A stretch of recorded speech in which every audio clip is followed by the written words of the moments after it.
బతుకే కూలింది, ఇక బతుకమ్మ ఎక్కడిది? కేసీఆర్ సారు చీరలు ఇచ్చిండు, రేవంత్ ఇల్లు కూలగొట్టిండు. మార్పు మార్పు అని చెప్తే నమ్మి ఓట్లేస్తే ఈ రేవంత్ రెడ్డి మమ్మల్ని నడిమిట్లా బొంద పెట్టిండు.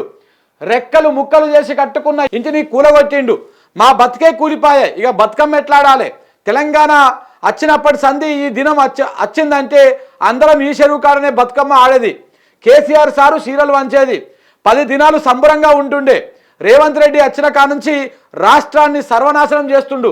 కేసీఆర్ సార్ లెక్క రైతు బంధు ఇచ్చే చేత కాదు, రుణమాఫీ చెయ్య ముఖం లేదు, దరిద్రమైన పనులు చేసుడు చేయమంటే ఫస్ట్ ఉంటాడు. ఇంతమంది పేదోళ్ళ ఏడుపు మంచిది కాదు, ఇంతకింత అనుభవిస్తాడు.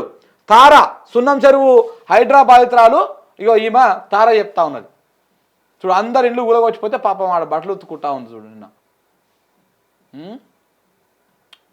వాళ్ళు ఎదుగో ఆ చిన్న పరద లెక్క కట్టుకొని ఉంటున్నట్టుంది పాపం ఆడ. థీమ్స్ ఒక్క ఇల్లు కూల్చలేదు. పక్కటి బందీ ప్రణాళిక, సీవరేజ్ ట్రీట్మెంట్తో నదికి కొత్త రూపం, వరదల నియంత్రణకు పక్కా సిస్టమ్, కూల్చివేతలే తప్ప మూసీపై ఎక్కడ కనిపించని థేమ్స్ యాక్షన్ ప్లాన్. అంటే థేమ్స్ లేని నది లెక్క మారుస్తా, లండన్లో ఉన్న థేమ్స్ నది లెక్క మారుస్తా అంటున్నాడు కదా.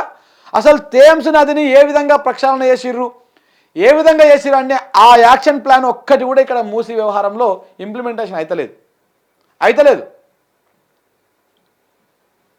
వాళ్ళు చాలా పక్కడబందీగా చాలా ప్రాపర్గా చేసిరు. వాళ్ళు ఎక్కడ ఒక్క ఇల్లు కూలగొట్టలే, ఒక్క నివాసాలను ధ్వంసం చేయకుండా వాళ్ళు టెక్నాలజీని వాడి అది చేసిరని చెప్పేసి ఇక్కడ క్లియర్గా వార్త రాసిరు. ఇగో కలర్ రాలింది, ఎన్ని రాళ్ళు పేరిస్తే ఇల్లు అవుతుంది. చిన్నపిల్లలు ఎంతమంది చూపించాం కదా మనం.